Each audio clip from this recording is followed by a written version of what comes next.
पाकिस्तान, तुर्की, Sudan और फ़लस्तीन के अकेले चाहने से बताएं क्या हो जाएगा? कुछ हो जाएगा? दिल को तसल्लियाँ दे दे, हो जाएगा। हकीकत है कि नहीं होगा। शर्म का मुकाम है कि 57 इस्लामी रियासतें, उनकी 80 लाख के करीब अफवाज, जदीद तरीन असलहा, एटमी हथियार, लेकिन सब के सब बेकार, फारिग। जय हिंद दोस्तों, इस वीडियो में आप देखेंगे कि किस तरह से पाकिस्तानी मूर्खों की सरदार फिजा खान अपने खाली दिमाग को लगा रही है और बोल रही है 57 मुस्लिम देश फिलिस्तीन के साथ है, फिर भी इजराइल का कुछ नहीं बिगाड़ रहे हैं। तो मैं इसे बताना चाहता हूं कि पाकिस्तान और 57 ओआईसी के सदस्य मिलकर भी इजराइल का कुछ नहीं बिगाड़ सकते, क्योंकि इजराइल भी अकेला नहीं है। उसके साथ भी America, Albania, Australia, Austria, Brazil, Canada, Colombia, Cyprus, Georgia, Germany, Hungary, Italy, Ukraine समेत 25 देश हैं जो तुम्हारे 57 देशों से ज़्यादा शक्तिशाली और पावरफुल है।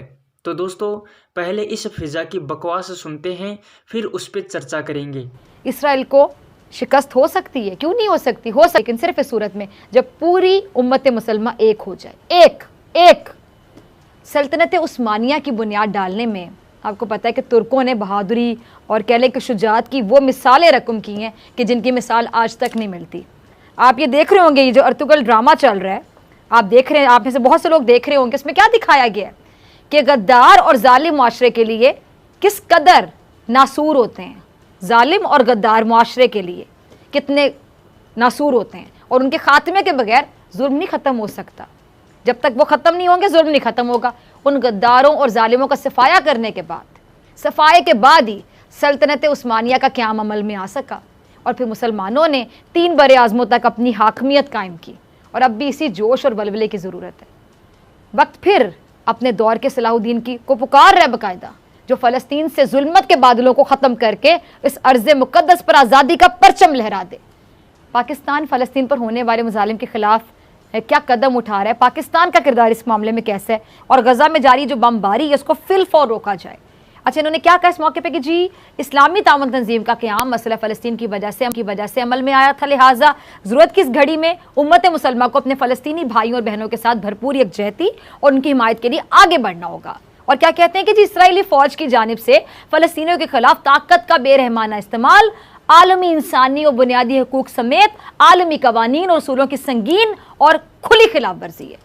अच्छा, वज़ीर ख़ारजा के मुताबिक फ़लस्तीनियों की नस्बुल-ऐन की हिमायत अपने क़याम से ही पाकिस्तान की खारिजा पॉलिसी का एक वाज़े और एक नुमायाँ उसूल रहा है, और फ़लस्तीनियों के ख़िलाफ़ मुनज़्ज़म जराइम की मज़म्मत के लिए अल्फाज नाकाफ़ी हैं।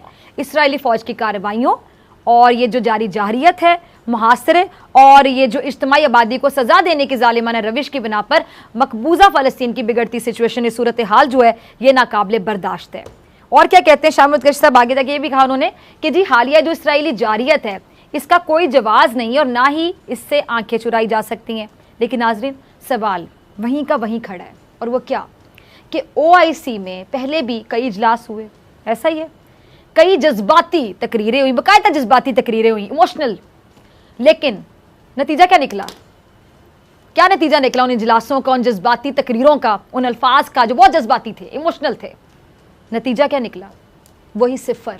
अफसोस के साथ कह रही हूँ, वही सिफर, और वो भी महज एक इजलास में ज़बानी जमा खर्च की।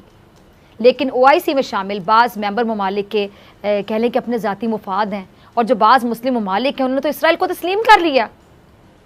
अच्छा, एक तो वो जुल्म हो रहा है ना, और इसराइल को जिन्होंने तस्लीम कर लिया, मेरे मुताबिक वो भी एक जुल्म है। ऐसे में OIC इजलास को सिर्फ आप कह लें कि एक रस्मी प्लेटफॉर्म कहा जा सकता है। बात कड़वी है लेकिन सच्ची है कि एक रस्मी सा प्लेटफॉर्म कह लें जो सिर्फ मजम्मत कर सकता है, वही अल्फाज, वही जज्बाती तकारीर, बस, और कुछ नहीं कर सकता। ये बिल्कुल सच्ची बात है, हकीकत है, कड़वी है, सच्ची है कि कुछ नहीं कर सकते ये जज्बाती तकारीर के अलावा, मजम्मत के अलावा। एक तरफ बेबसी, बेहिसी, बेकसी, और दूसरी तरफ संगदिली, बेरहमी और बेदर्दी। बेबसी और इधर आप देख लें कि बेदर्दी और बेज़मीरी। शर्म का मुकाम है कि 57 इस्लामी रियासतें उनकी 80 लाख के करीब अफवाज, जदीद तरीन असलहा, एटमी हथियार, लेकिन सब के सब बेकार, फारिग। और फ़लस्तीनी जुल्म का शिकार इस्लामी मुल्कों के हुक्मरान सत्तू पीकर सो रहे हैं। पता नहीं किस मिट्टी से बने हुए हैं लोग कि मुजम्मती बयान से आगे बढ़ने को तैयार ही नहीं है। वो पंजाबी में कहते हैं गोंगलू से मिट्टी झाड़ना, कि गोंगलू से मिट्टी झाड़ रहे हैं, हल की तरफ नहीं जाना चाह रहे। अब आज पाकिस्तान की कौमी असम्बली में भी फ़लस्तीन पर ये जो तोड़े जाने वाले मुजालिम हैं उनकी आवाज़ गूंजी। पाकिस्तान, तुर्की, सूडान और फ़लस्तीन ने मिलकर अक़वाम मुत्तहिदा मामला उठाने की ठानी है। और शाह महमूद कुरैशी साहब तुर्की जाकर इन ममालिक के साथ हिकमत अमली तय करेंगे, स्ट्रैटेजी तय करेंगे। फिर जो पाक तुर्की वज़रा ख़ारजा हैं उनकी जल्द अमरीका रवानगी का इम्कान भी है। और पाकिस्तान फ़लस्तीन के लिए यकीनी तौर पर हाथ पाँव मार रहा है। अब जो 20 मई को अक़वाम मुत्तहिदा की जनरल असम्बली का जो इजलास होगा उसमें अल्जीरिया, नाइजीरिया की जो दरख्वास्त है उस पर इजलास बुलाया गया है। और वहाँ पे फ़लस्तीन के जो मज़लूम लोग हैं उनके हक़ में आवाज़ उठाई जाएगी। और अक़वाम मुत्तहिदा जो कि इंसानी हकूक़ का क्या अलमबरदार बना फिरता है, हकीकत क्या है, ये इदारा बड़ी ताकतों का ग़ुलाम साबित हुआ। दुनिया में इंसानी हकूक़ के चैम्पियन बनने वाले अमेरिका ने तो अपना मकरू चेहरा दिखा दिया, छुपा ही ना सके अब चेहरा अपना। और इसकी वजह से फ़लस्तीन पर अक़वाम मुत्तहिदा का इजलास भी बेनतीजा हो गया। ये यकीनन आलमी ताकतों की, इसराइली मुजालिम की सरपरस्ती कह लें, मुस्लिम दुश्मनी कह लें। और इसका हल इस्लामी ममालिक को मिलकर निकालना होगा, वरना नहीं निकलेगा। एक होना होगा, सबको एक होना होगा, फिर हल निकलेगा, यकीनन निकलेगा। इसके लिए इनको एक होना होगा। मुस्लिम ममालिक जिनके पास कह लें कि बहुत ज़्यादा वसाइल हैं, उनको फ़लस्तीन की मदद के लिए आगे आना होगा। और मुस्लिम ममालिक अगर मिल जाएं तो जहाँ जहाँ मुसलमानों पर जुल्म हो रहा है वहाँ वहाँ उन जालिमों को निशाने इबरत बनाया जा सकता है। अगर मिल जाएं, एक हो जाएं। ये कमज़ोरी दिखाने का वक्त नहीं है। अगर हम कमज़ोरी दिखाएंगे ना तो ना हमें पाकिस्तानी कौम माफ़ करेगी, फ़लस्तीन के मज़लूम अवाम भी क़यामत के दिन गिरेबान पकड़ेंगे हमारा। लेकिन बदकिस्मती कह लें कि अब तक मुस्लिम उम्मा का किरदार वो नहीं रहा जो होना चाहिए था, मुस्बत नहीं रहा, वो नहीं रहा जो कि सूरत हाल के मुताबिक होना चाहिए था। किरदार का मुतालिबा ये सूरत हाल कर रही है आपसे, ये सिचुएशन कर रही है, वो किरदार अदा नहीं कर रहे। पाकिस्तान, तुर्की, सूडान और फ़लस्तीन के अकेले चाहने से बताएं क्या हो जाएगा? कुछ हो जाएगा? दिल को तसल्लियाँ दे दे, हो जाएगा। हकीकत है कि नहीं होगा। इजराइल फ़िलिस्तीन संघर्ष के बीच यूनाइटेड नेशन में अमेरिका ने एक बार फिर से इजराइल का मजबूती से साथ दिया है। संयुक्त राष्ट्र सुरक्षा परिषद को इजराइल फ़िलिस्तीन मुद्दे पर अमेरिका ने साझा बयान जारी करने से रोक दिया है। पिछले एक हफ्ते में तीसरी बार अमेरिका ने इजराइल का यूनाइटेड नेशन सिक्योरिटी काउंसिल में मजबूती से साथ दिया है। अमेरिका के इस कदम से फ़िलिस्तीन को बड़ा झटका लगा है। इजरायली मीडिया ने राजनयिकों के हवाले से इजराइल को यूएन में अमेरिका से मिले इस समर्थन की रिपोर्ट को पब्लिश किया है। रिपोर्ट के मुताबिक रविवार को यूनाइटेड नेशन सिक्योरिटी काउंसिल की आपात बैठक के बाद नॉर्वे, ट्यूनीशिया और चीन ने अपना अपना बयान पेश किया था, जिसमें दोनों तरफ से सीज फायर की मांग की गई थी, लेकिन अमेरिका ने इसे होने से रोक दिया।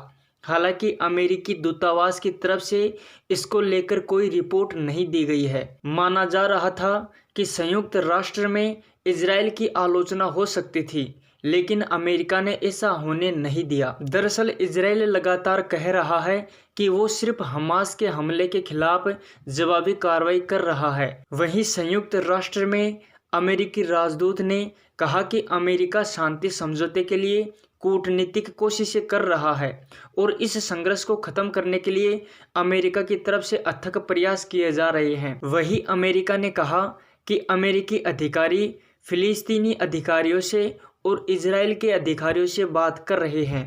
अमेरिका के राजदूत ने कहा कि फिलिस्तीन के चरमपंथी संगठन को तत्काल इजराइल पर रॉकेट हमला बंद कर देना चाहिए, नहीं तो इजराइल को आत्मरक्षा का पूरा अधिकार है। इजराइल डिफेंस फोर्स ने अपने बयान में कहा कि वो सिर्फ आतंकियों को अपना टारगेट ले रहा है और उसका इरादा आम फिलिस्तीनियों को निशाना बनाने का नहीं है। कल एक वीडियो जारी करते हुए इजराइल डिफेंस फोर्स ने कहा था कि हमास के आतंकियों ने उन इलाकों में अपने ठिकाने बना रखे हैं जहां भारी आबादी है। संयुक्त राष्ट्र सुरक्षा परिषद की बैठक के दौरान 15 देशों में से 14 देशों ने इजराइल फिलिस्तीन के बीच हिंसक झड़प पर संयुक्त राष्ट्र से बयान जारी करने की मांग की थी। संयुक्त राष्ट्र के नियमों के मुताबिक किसी भी बयान को जारी करने से पहले सभी देशों की सहमति जरूरी होती है और अगर एक भी देश उस बयान का विरोध कर दे तो फिर संयुक्त राष्ट्र उस बयान को जारी नहीं कर सकता है। 15 देशों में से 14 देश इस बयान को जारी करने के समर्थन में थे, लेकिन अमेरिका ने बयान जारी करने का विरोध कर दिया, जिसके बाद संयुक्त राष्ट्र सुरक्षा परिषद इजराइल फिलिस्तीनी मुद्दे पर बयान जारी नहीं कर पाया। अमेरिका ने संयुक्त राष्ट्र में कहा कि वो लगातार शांति और संघर्ष विराम के लिए कोशिशें कर रहा है और थोड़े और वक्त की जरूरत है। माना जा रहा था कि संयुक्त राष्ट्र सुरक्षा परिषद की तरफ से इजराइल फिलिस्तीन विवाद पर जारी होने वाले बयान में दोनों पक्षों की तरफ से होने वाली हिंसा की निंदा होने वाली थी और दोनों देशों से फौरन संघर्ष विराम की मांग की जाती, लेकिन संयुक्त राष्ट्र बयान जारी नहीं कर पाया। आपको बता दें कि इजराइल फिलिस्तीन मुद्दे पर अभी तक संयुक्त राष्ट्र में 2 बैठकें हो चुकी है और रविवार को तीसरी बैठक का आयोजन किया गया था, लेकिन तीसरी बार भी अमेरिका के विरोध के चलते संयुक्त राष्ट्र बयान जारी नहीं कर पाया। तो दोस्तों, आज के इस वीडियो में इतना ही। मिलते हैं अगले वीडियो में, तब तक के लिए जय हिंद, जय भारत।